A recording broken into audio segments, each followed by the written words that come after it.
Hi, everybody. It's Tuesday night, and we just had the storm yesterday.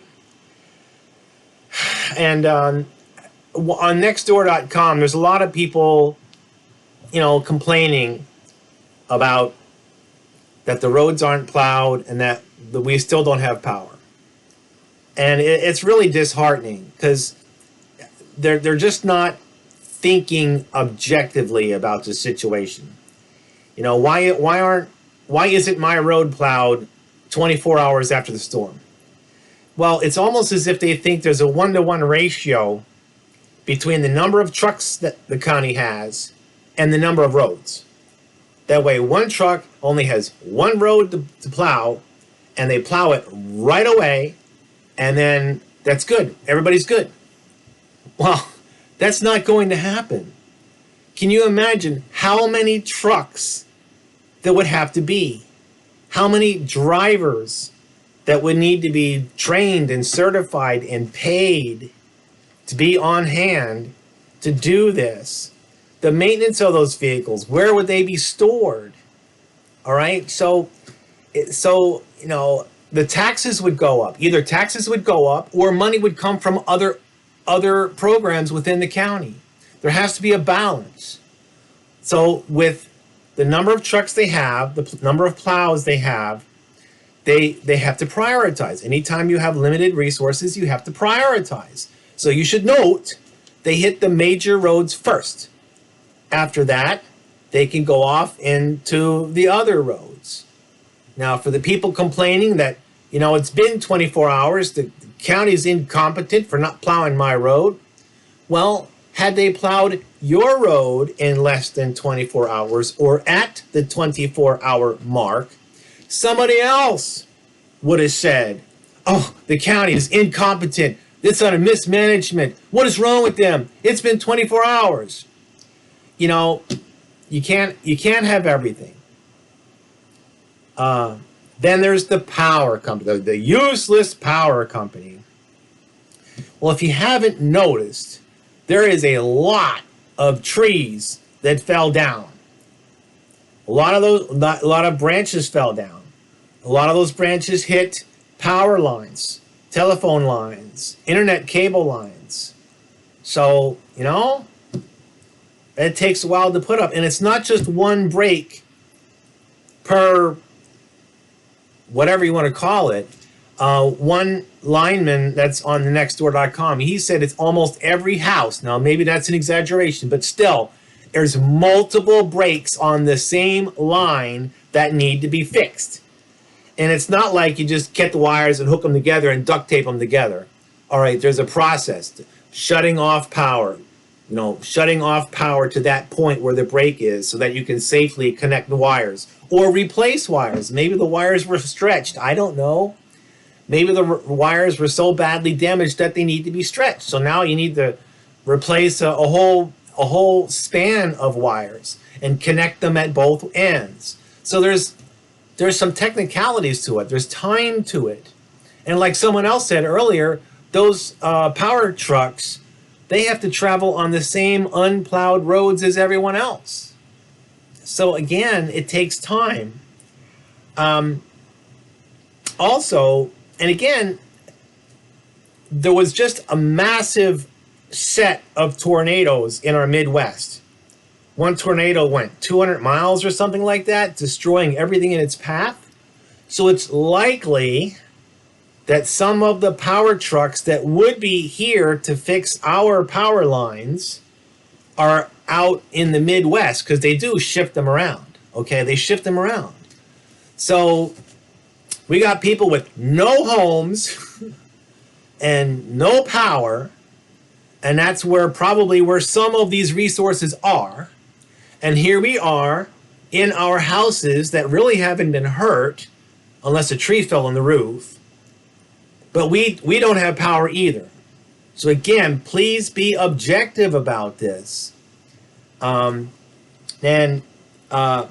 somebody said, the power company is useless because my kids are shivering and there's no food. Well, again, that's not a good situation. I apologize. It's a hard thing. But again, this is good time to capture lessons learned. Okay, things do happen. Things do happen. To include in the capital area of our country. So we've got to have those blankets on hand. They don't have to be expensive, fancy, just some kind of blanket, and then maybe those toe warmers, the foot warmers, candles that don't tip over. Candles can take the edge off a room. You just have to make sure that they're not the ones that tip over. You do not bring the barbecue in. Also, and okay, and there's no food in the house. Well, I understand some people are really short on budgets, but again, in these situations, now fortunately it's cold out. Well, it's a double-edged sword. Because it's cold out, we can take advantage of the coldness outside to freeze containers of water, put those frozen containers in our freezers or the refrigerators to keep those places cool so that our food doesn't spoil. But at the same breath, that same coldness now can come into our house and make us cold. So it's a mixed blessing on what season it is. So again, blankets, hand or foot warmers.